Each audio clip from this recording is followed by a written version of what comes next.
Bom, primeiramente, boa tarde, né? Hoje nós vamos estar falando dos antidepressivos. Antes de entrar nos medicamentos em si, tem algumas coisas, algumas definições que a gente precisa tá sabendo aí. Primeiro, o humor. O humor, ele é toda as emoções que sentimos, seja ela positiva ou negativa, tá? Só um pouquinho.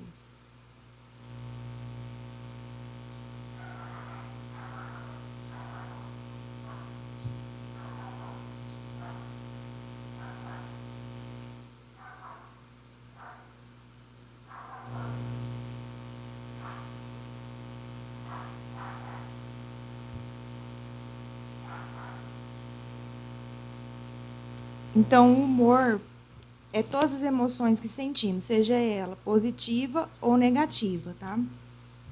Daí, o transtorno de humor são condições clínicas as quais há uma perturbação do humor, do tipo depressão ou mania.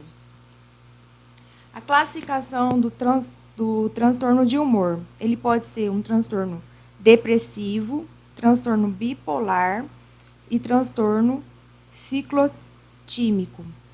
O transtorno depressivo, ele se divide em dois, o transtorno depressivo maior e o transtorno distímico. O transtorno bipolar, ele se divide em bipolar 1, que é a mania, bipolar 2, que é a hipomania. O transtorno depressivo maior, ainda ele se divide em recorrente e único, tá? O transtorno de humor, essa linha aqui, essa linha reta aqui, é o humor normal. Na mania, o paciente ele apresenta estado de alegria ou uma euforia exagerada, com depressão plena. Que a gente pode ver, ó, ele está com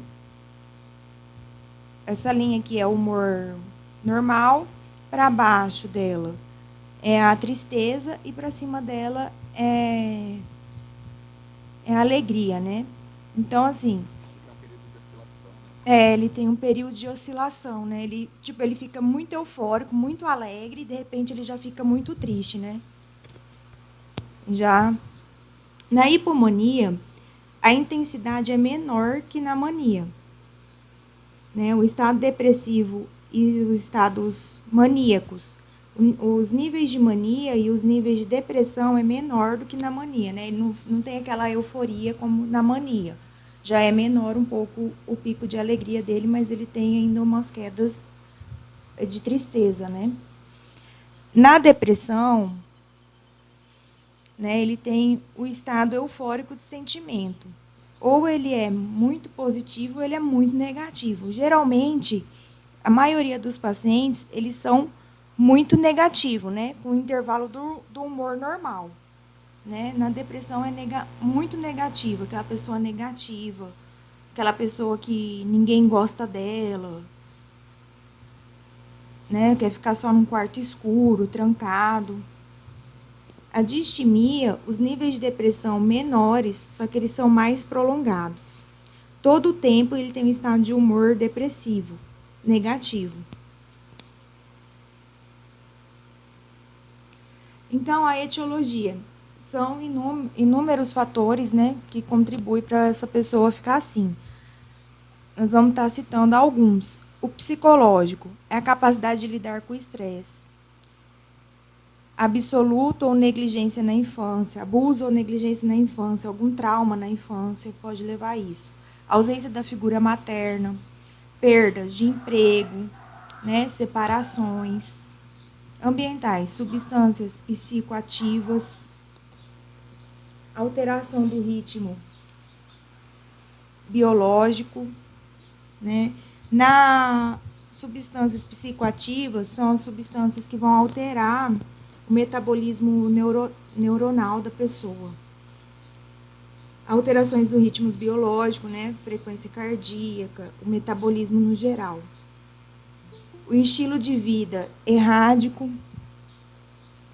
eventos adversos precoces. Esse estilo de vida errático é a mudança completamente do estilo de vida, né? E eventos adversos precoces, pode ser a morte de alguém, né? alguma morte de algum ente querido. Também a troca pelo dia, a troca da noite pelo dia, né, do dia pela noite aí. Né, no sistema biológico ainda.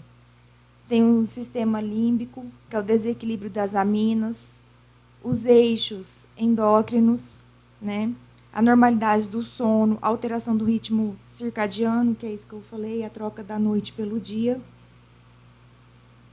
Genético, entre a herança, né? Então, vamos começar a falar do transtorno depressivo. A depressão maior é caracterizada pelo humor deprimido ou perda de interesse em praticamente todas as atividades, ou pelo menos 2 semanas, acompanhado de 4 ou mais seguintes sintomas. Então, a principal sintomatologia da depressão, ela ocorre pela perda de todas as atividades, por pelo menos 2 semanas. E tem que ter, no mínimo, 4 dos sintomas seguintes que eu vou estar citando.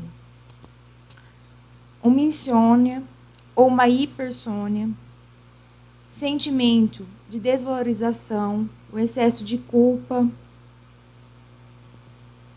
fadiga ou falta de energia, redução da capacidade de pensar ou de concentrar,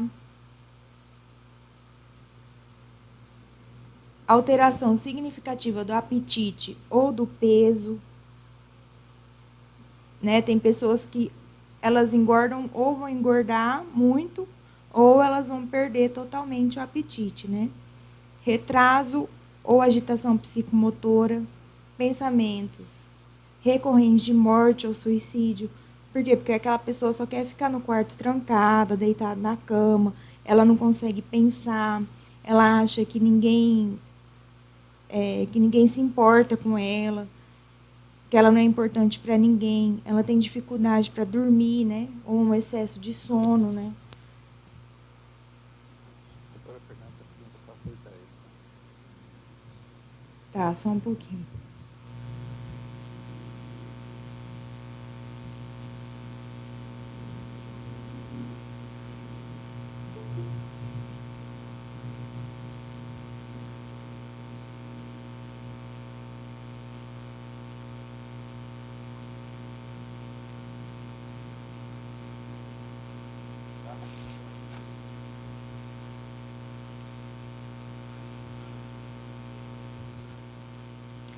Então, a depressão ela pode ser subdiagnosticada ou subtratada. Como assim? É porque, geralmente, aquela pessoa que está com depressão, ela, igual a figura que eu coloquei, ela vai no cardiologista, ela acha que não está bem, daí o cardiologista pede um monte de exame, dá uns remédios para ela.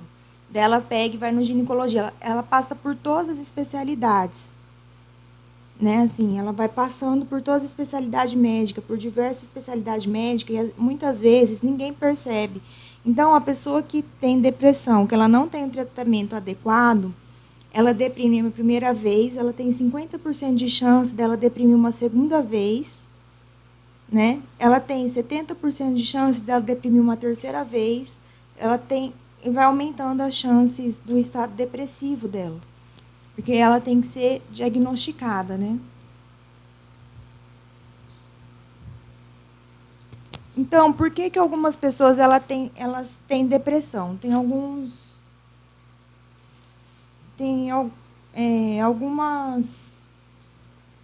teorias que a gente vai estar vendo, né?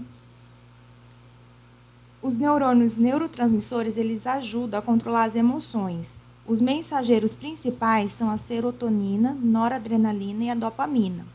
Os níveis dele muito aumentado ou diminuído mudam as nossas emoções. Quando os neurotransmissores encontram-se em equilíbrio, sentimos a emoção certa para cada ocasião.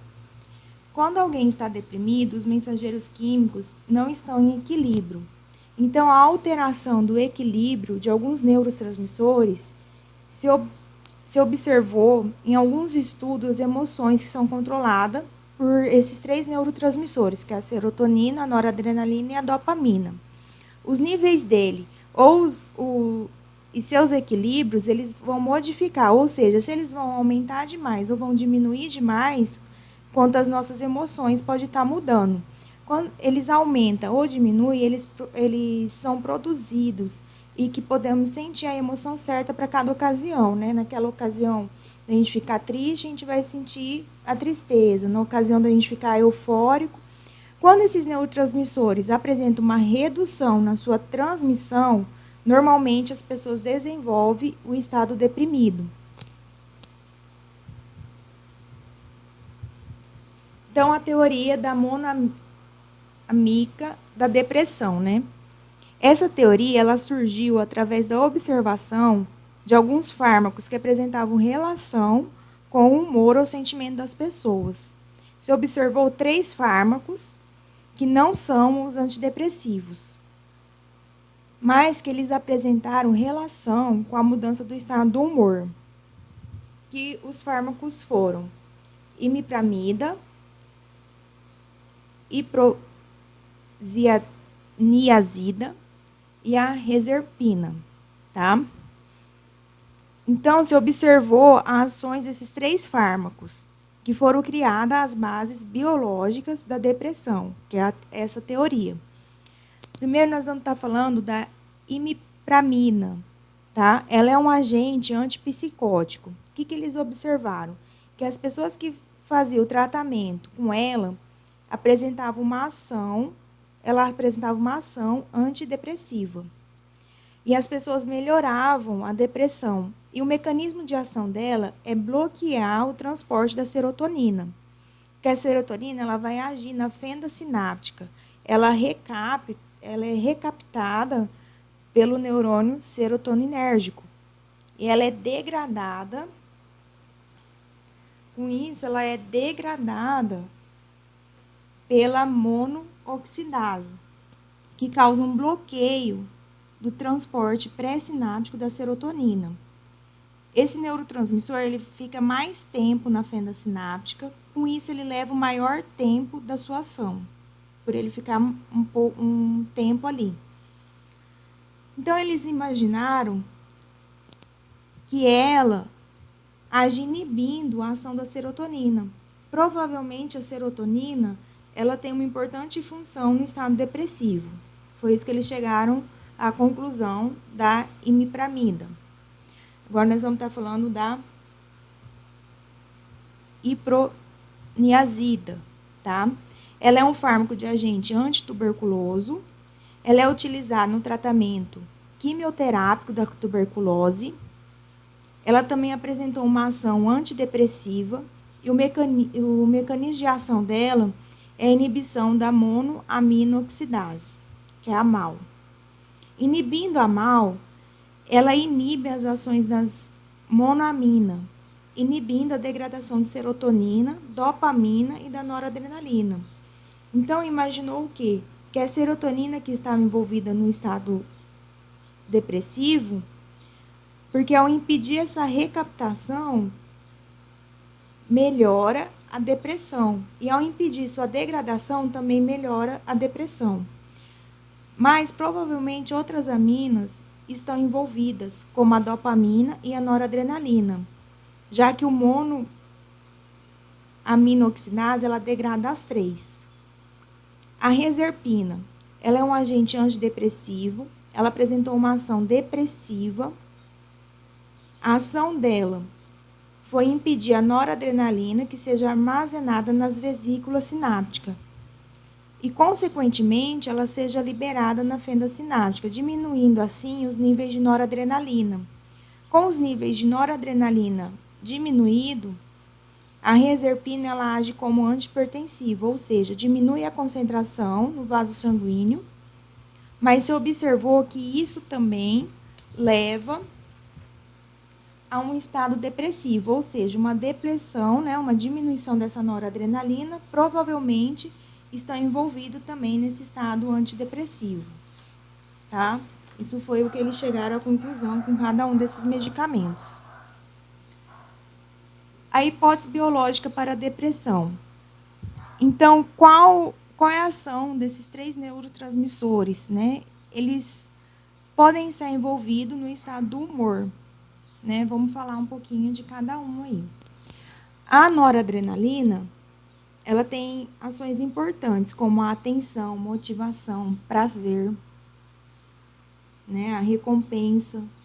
Ou seja, você diminuindo os níveis dessa noradrenalina, você diminui a atenção, que é um dos sintomas da depressão, né? A falta de atenção, de concentração. Também você diminui a falta do prazer, né? De recompensa, que são sintomas importantes no estado depressivo. A dopamina, ela está relacionada com as funções, o estado de alerta. Então, diminuindo a dopamina, você vai diminuir o estado de alerta, diminui a concentração das pessoas, né? Diminui a concentração dessas pessoas. A serotonina, ela está envolvida com o estado compulsivo obsessivo. A dopa com a serotonina, né? A junção das duas, está envolvida com a ansiedade. Acredita-se, né, que a ação das três, da dopa, da nora e da serotonina, estão relacionadas com o estado de humor, né, que foi o que eles observaram na monoamida cerebrais, que é importante, que o déficit de noradrenalina e serotonina estão envolvidos com o estado depressivo e que o excesso desses neurotransmissores estão envolvidos com estados de manias. A serotonina, ela também, a depressão pode estar envolvida com alterações receptores ou por disfunção desses receptores, né? Porque tem uma diminuição do número dos receptores que eles podem se ligar aos neurotransmissores. O que acredita-se é que essas três monoaminas provavelmente estão envolvidas no estado depressivo. A noradrenalina e a serotonina são mais bem estudadas do que provavelmente elas têm ação mais importantes. Só que a serotonina e noradrenalina, ela tem ação que podem ter relação com a depressão, né? A serotonina, ela é liberada na medula espinhal, que ela controla a percepção da dor. Aqui, a percepção da dor, a regulação visceral, o controle motor. A serotonina liberada no proencéfalo, ela vai controlar a modulação do humor, a cognição, a função endócrina. A noradrenalina, ela é liberada no sistema nervoso central. Então, ela controla o quê? A vigília, a resposta ao estresse, a função neuroendócrina, o controle da dor, a atividade do sistema nervoso simpático. Isso mostra que a eficiência na produção dessas monoaminas pode estar relacionado com muitos sintomas que são típicos da depressão. Né? Agora a gente vai estar falando do mecanismo de ação aí, da serotonina.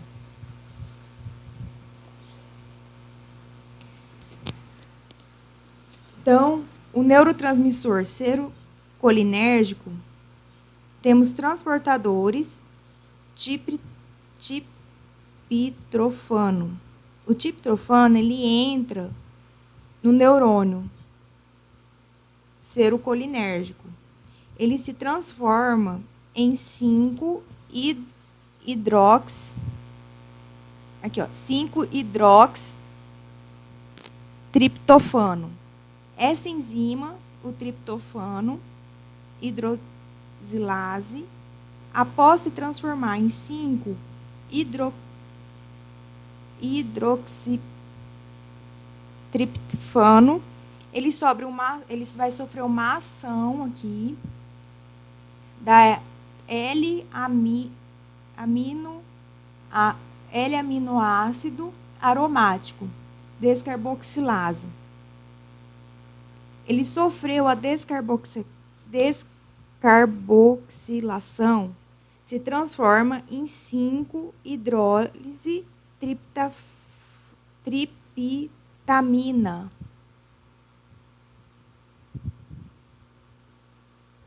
e ele se transforma em serotonina. A serotonina ela é armazenada nas vesículas sinápticas, ao ser transportada pelos transportadores VMAT após um potencial de ação. Essa serotonina ela vai ser liberada na fenda sináptica. Ao ser liberada, ela vai agir nos receptores pós-sinápticos. São receptores que propagam potencial de ação. Também os receptores pré-sinápticos, que são autorreceptores, são receptores inibitórios, vão bloquear ou reduzir a liberação de mais serotonina na fenda sináptica. Ou pode ser recaptado através dos receptores específicos, no caso da serotonina, o transportador SERT, que é esse aqui, SERT. Essa serotonina é transportada para o interior do neurônio. Ela pode ser rearmazenada em vesículas sinápticas ou ela pode ser degradada pela MAO, gerando metabólitos inativos. Ela pode ser recaptada através daqui pela enzima MAO, gerando metabólicos inativos. A regulação pré-sináptica da neurotransmissão de dopamina e noradrenalina. O que acontece no neurônio dopaminérgico e noradrenérgicos? Eles possuem transportadores da tirosina. Se transporta inicialmente em L-dopa e posteriormente a dopamina. Os neurotransmissores dopaminérgicos da síntese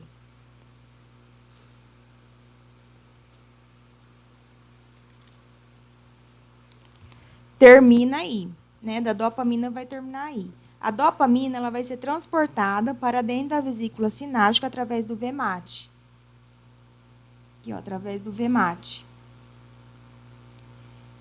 A gente vai ter um acúmulo de noradrenalina em neurônios dopaminérgicos. A dopamina ela é transportada em noradrenalina, o potencial de ação responsável pela liberação da dopamina ou pela noradrenalina na fenda sináptica. Pode agir em neurotransmissor pós-sináptico, propagando o impulso nervoso em neurônios pré-sinápticos autorreguladores que controlam a liberação do neurotransmissor, inibindo ou podendo ser recaptado através de transportadores específicos. No caso da noradrenalina, o transportador é o NET. A noradrenalina ela pode ser rearmazenada nas vesículas sinápticas ou pode ser degradada pela monoaminoxidase, produzindo um metabólito inativo. Acaba o efeito da dopamina e da noradrenalina. Agora, os receptores de noradrenalina e serotonina. Os principais receptores pós-sinápticos desses neurotransmissores são os seguintes. Para a noradrenalina, o alfa-1, eles são excitatórios, eles controlam a ativação da enzima chamada fosfatase C. Fosfolipase, aliás, C. Ela quebra a fosfodil em fosfato, quebrando fosfolipideno, né, que vai ser liberado o triptofano e o diacilglicerol. Os receptores beta-1 e beta-2, eles vão ser excitatórios aqui, ó. Excitatório. Beta-1 e beta-2 vão ser excitatórios, ativando adenolato ciclase para aumentar os níveis de AMP cíclico, que é o CAMP. Vai aumentar os níveis dele. O alfa-2, eles são inibitórios. O alfa-2 vai ser inibitório. Ele inibe a adenolato ciclase. Normalmente, eles são encontrados pré-sináptico. Eles vão reduzir os níveis de AMP cíclico. Vai diminuir o CAMP.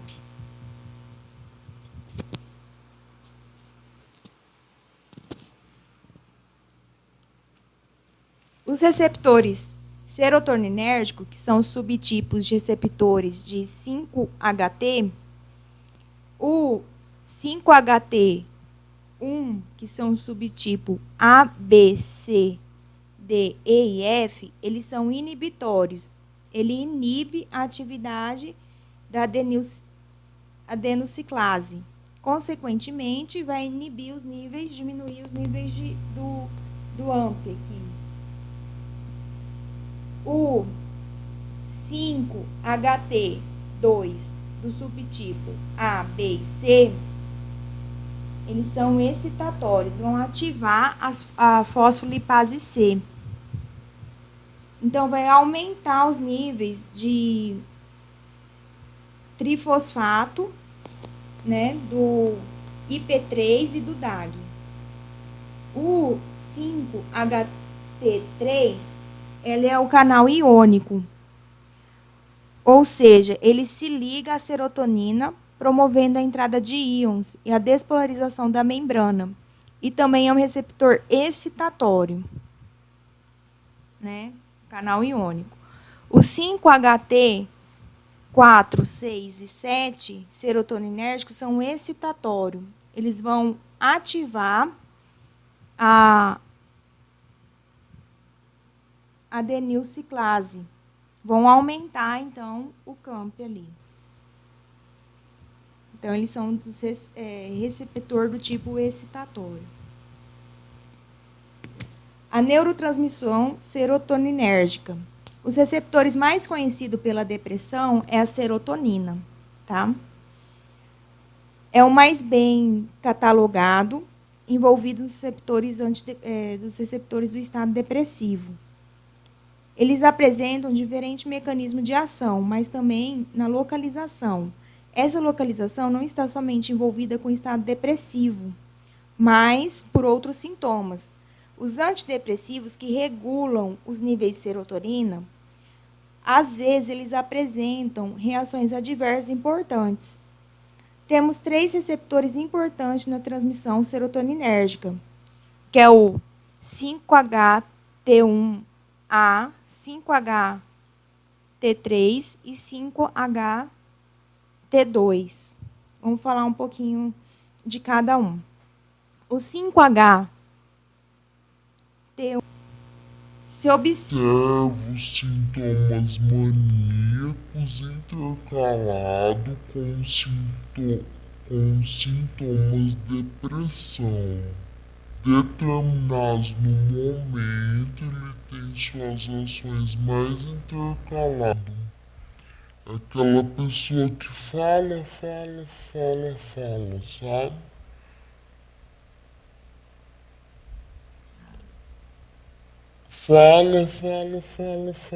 Fala. É um torno de bipolar, cuidado, hein? Tem muita aceleração do pensamento.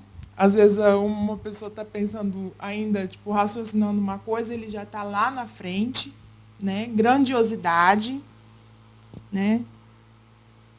Ele se distrai muito fácil, tem insônia, aumento acentuado das atividades, aumento do discurso, ações impulsivas, né? Aquela pessoa que age, depois vê as consequências, né?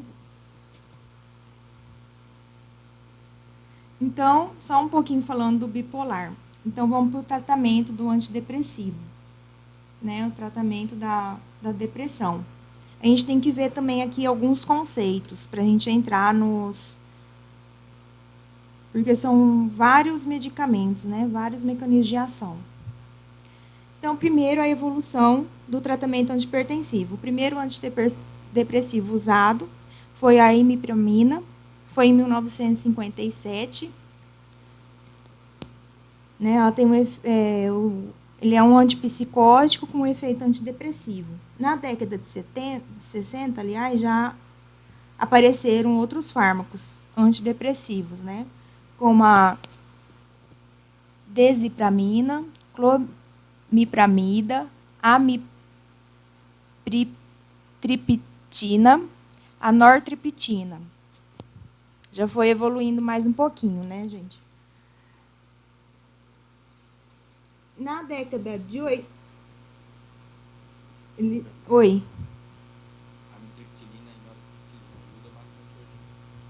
Mas tipo, já foi evoluindo, né? Foi aparecendo outros, né?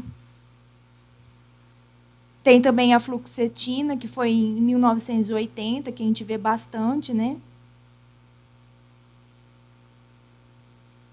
Hoje tem as paroxetina, todas essas É, grossas, né?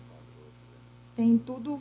Então, só quis mostrar assim que conforme o tempo foi passando, o tratamento antihipertensivo também foi criando novos medicamentos, né? Novos fármacos para ser usado, mais seletivos, né? Então, vamos entrar em alguns conceitos. Né? A gente tem a resposta. A resposta, ela melhora pelo menos 50% dos sintomas, né? Aquele paciente que ele responde ao tratamento, né? Ele está com depressão, você dá o antihipertensivo, ele respondeu com antihipertensivo, ele melhora 50%. Na remissão e na recuperação é quando o paciente restaura completamente o humor, quando o humor volta ao normal, né?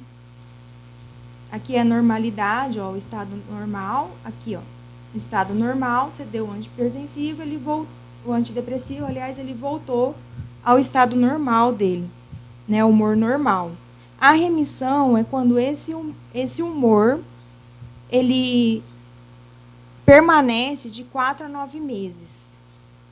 Na recuperação é quando esse humor é restaurado pelo menos mais de um ano. Daí você pode falar que ele recuperou. Então, quando ele recuperou, é quando o estado de humor ele é restaurado por pelo menos mais um ano. Porque a remissão ainda a gente sabe que pode ter umas quedas, né? A recidiva, aqui a recidiva, é quando a depressão ela retorna pelo menos 4 a 9 meses após a restauração do humor normal. Aquela pessoa ela está tomando antidepressivo e ela tá normal o humor dela. Pelo menos, daí ela pega e dá uma queda de 4 a 9 meses. Isso é recidiva. A recorrência é quando a depressão ela retorna, ou seja, quando os sintomas da depressão ela retornam por um tempo superior a um ano. Ela não vai retornar com tanta agressividade, os sintomas vão ser mais leves, mas ela vai retornar. Então, se eu tenho um paciente que ele teve estado depressivo, iniciou o tratamento, começou a se recuperar, e o estado depressivo ele retorna de 6 a 9 meses, a gente considera isso recaída. Quando volta por mais de um ano, a gente considera como recorrência. Se ele recupera os sintomas, restaura o humor, reduz 50% dos sintomas, ele é considerado uma resposta terapêutica. Se ele restaura completamente os sintomas da depressão, ele é considerado uma remissão, né? A remissão é quando restaura por um tempo de 4 a 9 meses. A recuperação já é os sintomas que foram restaurados depois de um ano, por mais de um ano, né? Aqui é só um gráficozinho mostrando, né, que teve uma leve recaída aqui teve recaída, aqui já quando voltou o humor. Então, a resposta ao tratamento antidepressivo. Em média, 2/3 das pessoas que fazem o tratamento antidepressivo, elas melhoram 50% dos sintomas após 8 semanas. 33% das pessoas, normalmente, elas não vão responder ao tratamento. 67% elas vão responder ao tratamento e só mais ou menos umas 90% que continua o tratamento tem a recuperação completa dos sintomas antidepressivos. Onde 10% desses 90% eles podem ter uma recaída aqui, ó. Eles podem ter uma recaída.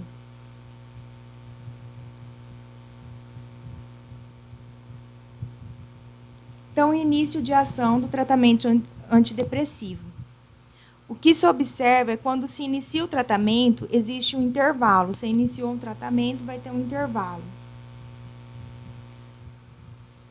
de tempo entre o início do tratamento e a remissão dos sintomas depressivos. Isso ocorre porque a redução da concentração do neurotransmissor na fenda sináptica, o neurônio, ele promove uma síntese maior do que os receptores para aquele neurotransmissor, ou seja, aumenta a sensibilidade.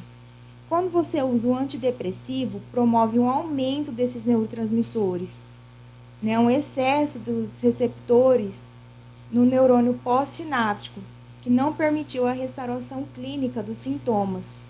Mesmo com o aumento do número desses neuroreceptores, o efeito clínico permaneceu ainda com o estado depressivo. Os efeitos, eles só ocorrem pelo menos depois de 3 a 4 semanas, mais ou menos. Isso ocorre porque o neurônio ele volta a produzir uma quantidade normal de receptores para o neurotransmissor. A explicação entre o uso do antidepressivo em relação com os efeitos terapêuticos do antidepressivo diz respeito a uma captação metabólica do neurônio que produziu mais receptores em virtude da redução dos neurotransmissores. Consequentemente, aumentou esses neurotransmissores. Muitas vezes não é suficiente para a sensibilização ou excesso de receptores. E ele vai produzir os efeitos terapêuticos depois de 3 a 4 semanas. O neurônio ele vai voltar a produzir a quantidade adequada desses receptores. E os efeitos terapêuticos dos antidepressivos, eles vão surgir. Eles surgem depois, então, de 3 a 4 semanas do paciente tomando os antidepressivos, tá?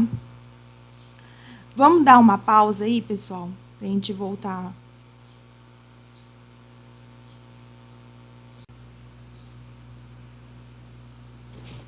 Bom, primeiramente, boa tarde, né? Hoje nós vamos estar falando dos antidepressivos. Antes de entrar nos medicamentos em si, tem algumas coisas, algumas definições que a gente precisa tá sabendo aí. Primeiro, o humor. O humor, ele é todas as emoções que sentimos, seja ela positiva ou negativa, tá? Só um pouquinho.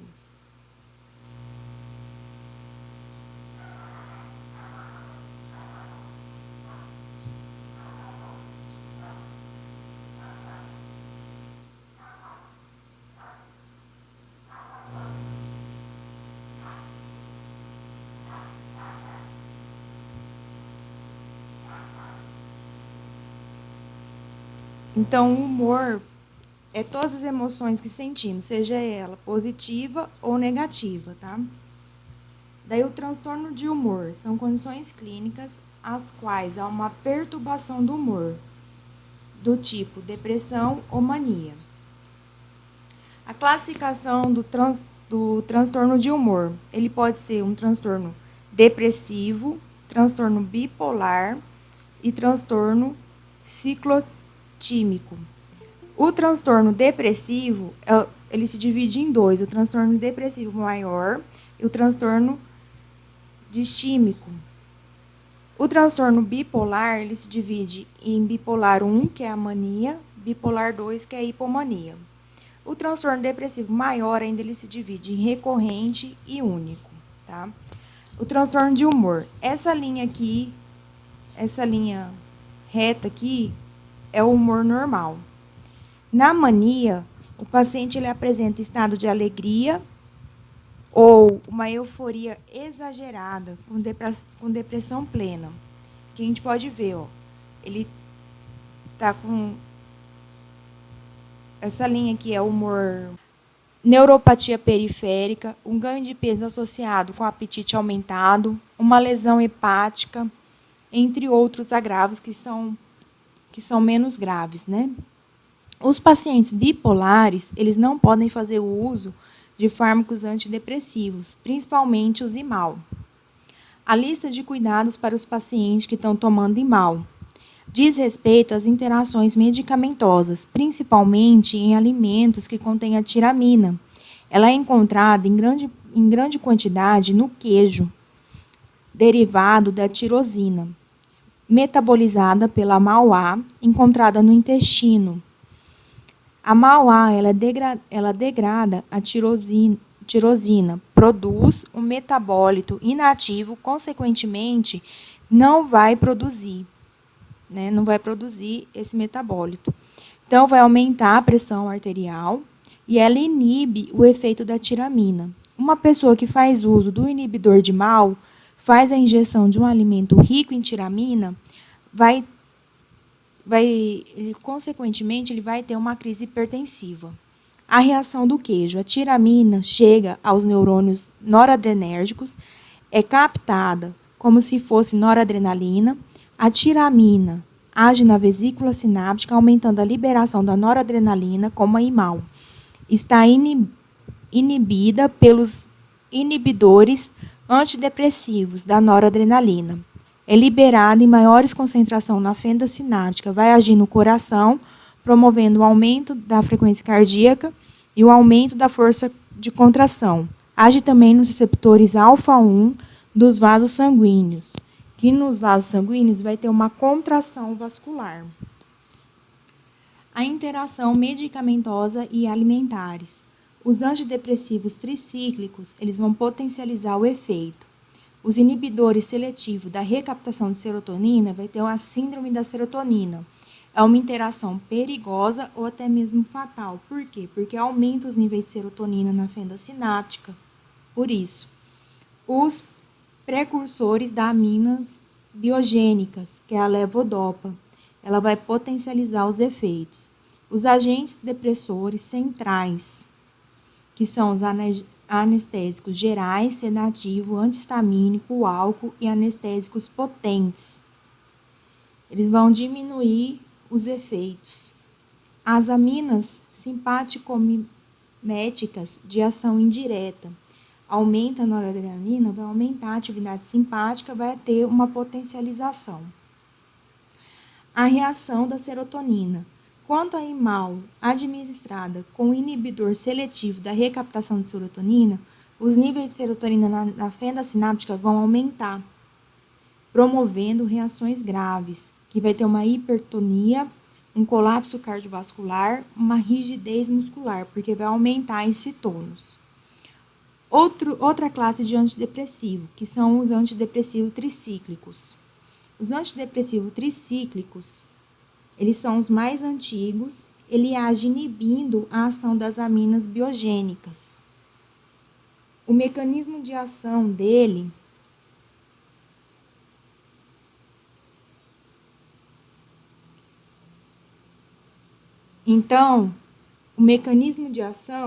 eles inibem a recaptação de serotonina e noradrenalina da fenda sináptica através de transportadores de membrana, que levam os neurotransmissores novamente para dentro do neurônio. Então, eles potencializam a neurotransmissão serotoninérgica e noradrenérgica. Tá? Ele é indicado em depressão grave e resistente. O antidepressivo tricíclico, ele apresenta esse nome por quê? Porque na sua estrutura, a gente observa 3 anéis, 2 sendo aromático e 1 anel com heteroátomo de hidrogênio. Os 3 anéis que vão dar o nome a essa classe de antidepressivo. Os seus representantes são imipramina, desipramina, amitriptilina, nortriptilina e clomipramina, tá? Quanto à sua seletividade, eles podem ser não seletivos e seletivos. Os não seletivos vão inibir a recaptação de noradrenalina e de serotonina. Os seletivos inibem a recaptação de noradrenalina. A imipramina, amitriptilina e clomipramina, eles são não seletivos. A desipramina e a nortriptilina, eles são seletivos. Os antidepressivos tricíclicos, por falta da sua seletividade, os antidepressivos tricíclicos, além deles ter efeito desejáveis, eles também vão ter efeitos indesejáveis. Os efeitos desejáveis, eles vão inibir a recaptação de serotonina ou da noradrenalina, ou das duas aminas biogênicas. Dessa forma, vai aumentar os níveis de noradrenalina e serotonina na fenda sináptica e, consequentemente, ele resolve o problema da depressão em alguns casos, não são em todos. Os efeitos indesejáveis, o antagonismo histamínico H1. Ao inibir os receptores dos antidepressivos tricíclicos, eles mostram um ganho de peso e sonolência. O antagonismo adrenérgico alfa-1 são localizados principalmente no endotélio vascular, ou seja, na musculatura do endotélio vascular. Eles são responsáveis por fazer a contração. Então, os antagonistas adrenérgicos alfa-1, os antidepressivos tricíclicos vão gerar tontura, hipotensão, principalmente a hipotensão ortostática e a sonolência. O antagonismo colinérgico M1, eles são localizados principalmente no trato gastrointestinal. E ao serem bloqueados, eles promovem a constipação, uma visão turva, boca seca e sonolência. O mecanismo de ação do antidepressivo tricíclico, eles inibem os dois sistemas de recaptação. A recaptação da noradrenalina, que o transportador da membrana NET, consequentemente, impede que a noradrenalina seja recaptada para o neurônio noradrenérgico. Consequentemente, a consequência disso é que o tempo de ação da noradrenalina é ampliado. A noradrenalina passa mais tempo na fenda sináptica, consequentemente, pode despolarizar por mais tempo o neurônio pós-sináptico. Os antidepressivos tricíclicos inibem o sistema de recaptação de serotonina. Esse sistema de recaptação é chamado SERT. Se a serotonina não é recaptada, porque está sendo inibida pelos antidepressivos tricíclicos, da mesma forma, os níveis desse neurotransmissor na fenda sináptica irão aumentar. Os antidepressivos tricíclicos, que não são seletivos, eles vão inibir os dois sistemas de recaptação, o da serotonina e o da noradrenalina. Os antidepressivos, que são seletivos para a noradrenalina, irão inibir apenas o sistema de recaptação da serotonina e, consequentemente, somente esse neurotransmissor terá seus níveis elevados na fenda sináptica. Tá?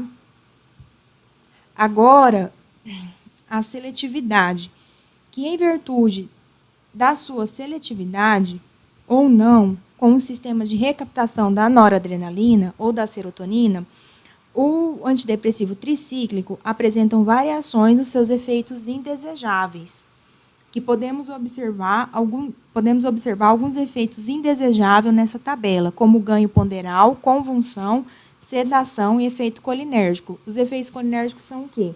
Constipação e boca seca, entre outros. Os antidepressivo tricíclico, que apresentam maior efeito do ganho ponderal, são amitriptilina, clomipramida, doxepina, imipramida e a trimipramina. Os antidepressivos que apresentam efeito adverso à convulsão são principalmente a clomipramida e a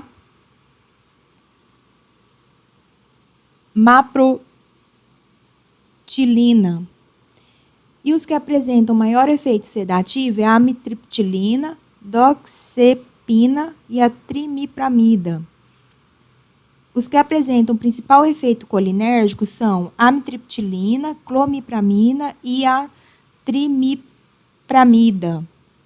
Os antidepressivos que a maioria apresenta são efeitos adversos. Os antidepressivos tricíclicos, como é o caso da amitriptilina e da clomipramida, são antidepressivos tricíclicos não seletivos. Quanto menos seletivo for, maior a chance dele intervir em outros sistemas neuronais e causa reações adversas. Outros efeitos adversos dos antidepressivos tricíclicos são a hipotensão, efeito cardíaco e efeitos sexuais. Quando observamos esses 3 efeitos adversos, o antidepressivo que causa maior efeito da hipotensão é a amitriptilina. Maior efeito cardíaco, nós temos amitriptilina, clomipramida, doxepina, imipramina, trimipramina e a protriptilina. Os efeitos sexuais apresentam maior, né, os antidepressivos que apresentam maior efeito sexual é a clomipramida. A amitriptilina e a clomipramida, elas apresentam maior parte dos efeitos adversos, tá, pessoal?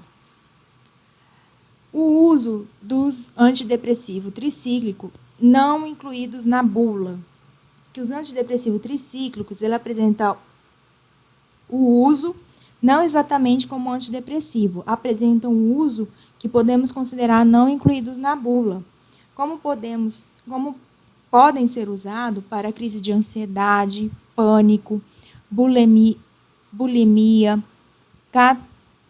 cataplexia, narcolepsia, que é o excesso do sono, enurese, que é a dificuldade da eliminação da urina, enxaqueca, náusea, quimioterapia, neuralgia, dor crônica e úlcera péptica.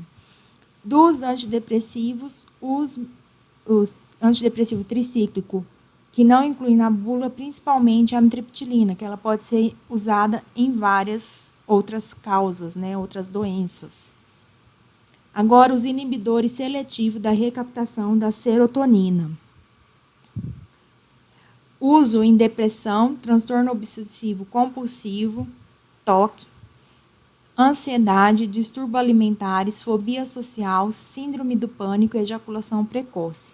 As vantagens em relação aos antidepressivos tricíclicos, que eles são muito mais seguros, têm menos efeitos colaterais e têm maior seletividade. Eles inibem apenas os receptores serotonina. Os efeitos clínicos só começam a ser relevantes a partir da 2ª ou 4ª semana, alteração no número e na sensibilidade desses receptores, que dos transportadores de serotonina. Já os inibidores seletivos da recaptação de serotonina, eles não apresentam uma estrutura padrão, igual os antidepressivos tricíclicos. Eles não apresentam semelhança estrutural. As semelhanças são apenas no mecanismo de ação. Então, os principais representantes dessa classe é a fluoxetina, fluvamina, paroxetina, citalopram e a sertralina. O mecanismo de ação, eles vão inibir apenas a recaptação da serotonina. Consequentemente, a serotonina vai ser armazenada ou se acumula na fenda sináptica por mais tempo. Eles têm menor efeito adverso. Efeito antidepressivo do inibidor seletivo da recaptação de serotonina. Quando os inibidores seletivos da recaptação de serotonina, eles vão inibir o processo de recaptação de serotonina, aumenta os níveis na fenda sináptica, eles vão aumentar principalmente nas regiões que apresentam neurônios serotoninérgicos. Os neurônios serotoninérgicos iniciam no núcleo da RAF, inicia a via serotoninérgica.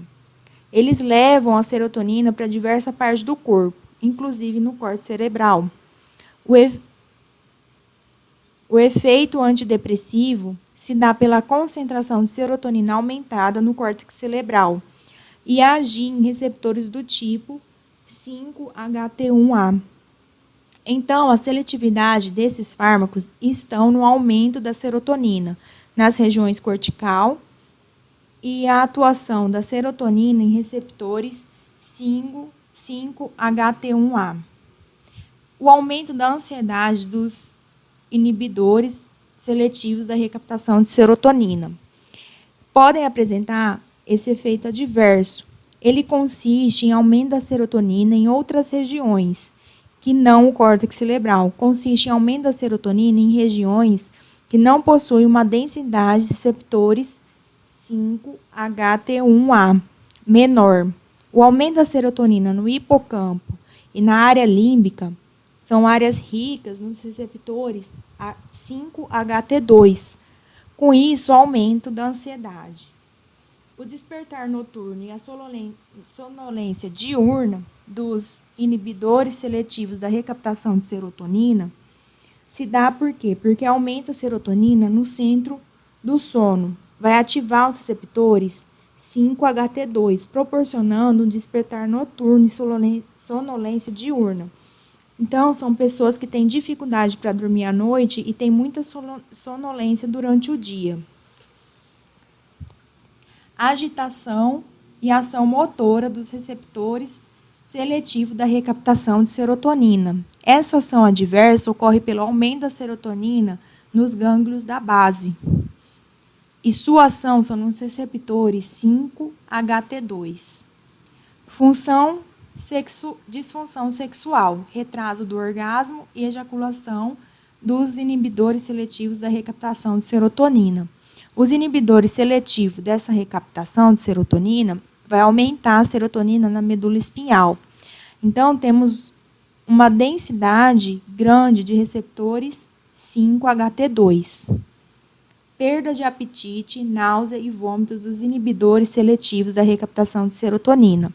Aumento desses neurotransmissores no centro do vômito vai fazer com que os receptores 5-HT3 sejam ativados pela serotonina. Por isso,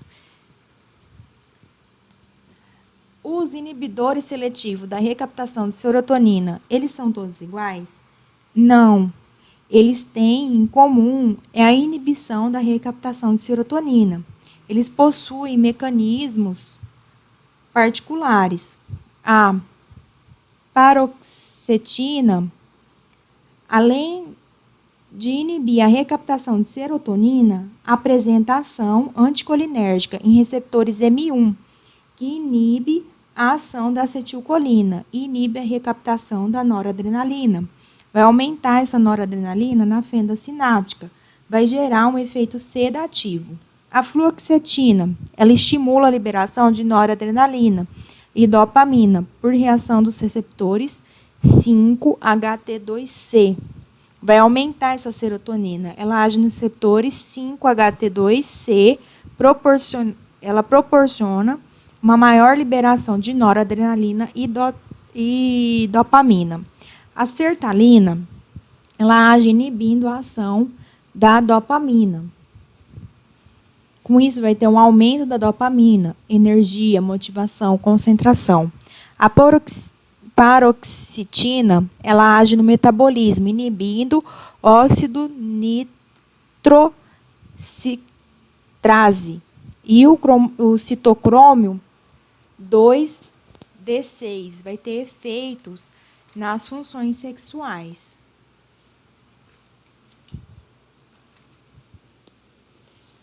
A diferença, então, a diferença entre os inibidores seletivos da recaptação de serotonina é a quantidade de efeitos adversos. Eles são muito menores porque eles são mais seletivos. Os principais efeitos adversos são efeitos no trato gastrointestinal, onde você vai ter mais efeito adverso, vai ser os efeitos do trato intestinal e efeitos sexuais.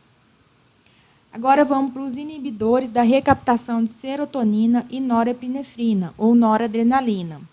É usado em pacientes que não respondem aos inibidores seletivos da recaptação de serotonina. Quando existem afeições médicas ou transtornos psiquiátricos comórbidos. Os representantes é a venlafaxina e a duloxetina. Em baixas doses, inibe a recaptação de serotonina e em altas doses elevadas de norepinefrina ou noradrenalina. eles apresentam menos efeitos adversos, eles são mais seletivos para a serotonina. Em baixa dose vai inibir essa recaptação de serotonina e ela inibe a recaptação de noradrenalina em altas doses, tá? Tem 2 mecanismos, a inibição da serotonina e da noradrenalina. Drogas cujas além dos efeitos terapêuticos, eles vão apresentar muitos efeitos adversos. Os inibidores seletivos da recaptação de serotonina, eles diminuem os efeitos adversos, né? Já os inibidores da recaptação de serotonina e da noradrenalina têm uma eficácia melhora, porque tem aumento dos efeitos colaterais. Eles são usados em pacientes refratários. Os inibidores da recaptação de serotonina e norepinefrina ou noradrenalina, uso em dor neuropática, eficácia e tolerabilidade menor que os inibidores seletivos da recaptação de serotonina, tem pouca afinidade pelos receptores H1, muscarínico e alfa-adrenérgico. Os 2 principais representantes desse grupo é a venlafaxina e a duloxetina. Os efeitos adversos dos inibidores de recaptação de serotonina e noradrenalina, ações adrenérgicas.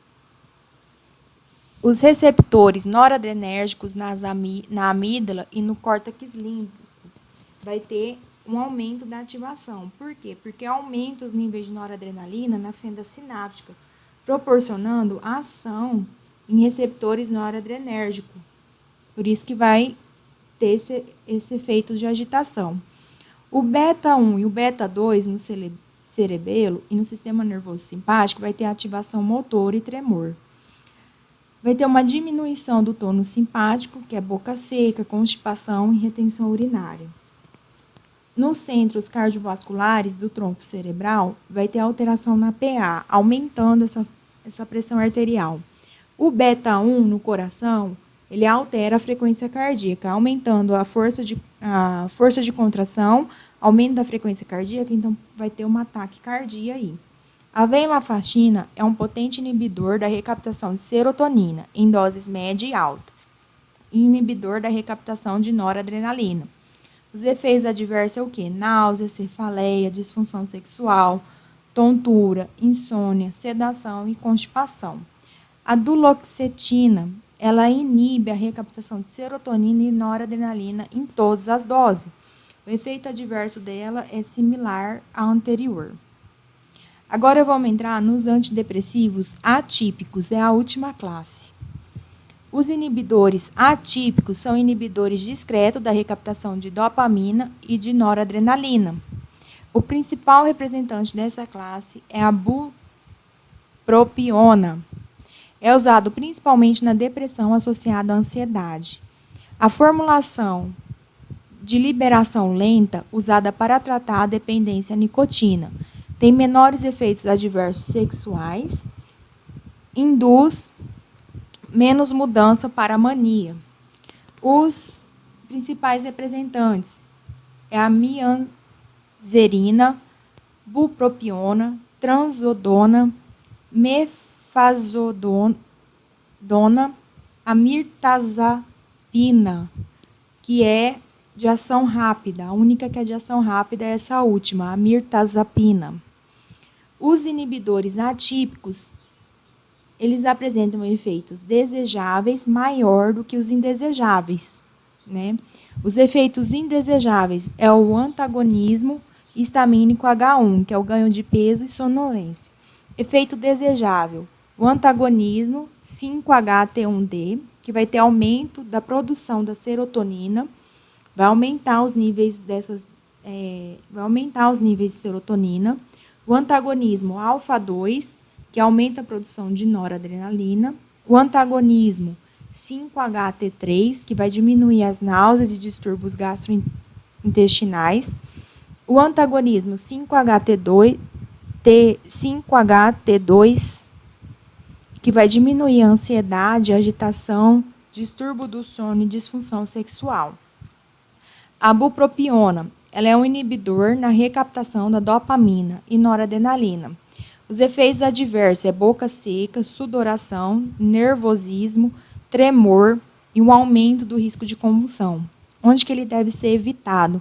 Em pacientes sobre o risco de convulsão ou naqueles que apresentam transtornos alimentares como a bulimia, né? A mirtazapina, ela aumenta a neurotransmissão de serotonina e noradrenalina, servindo como antagonista nos receptores pré-sináptico alfa 2.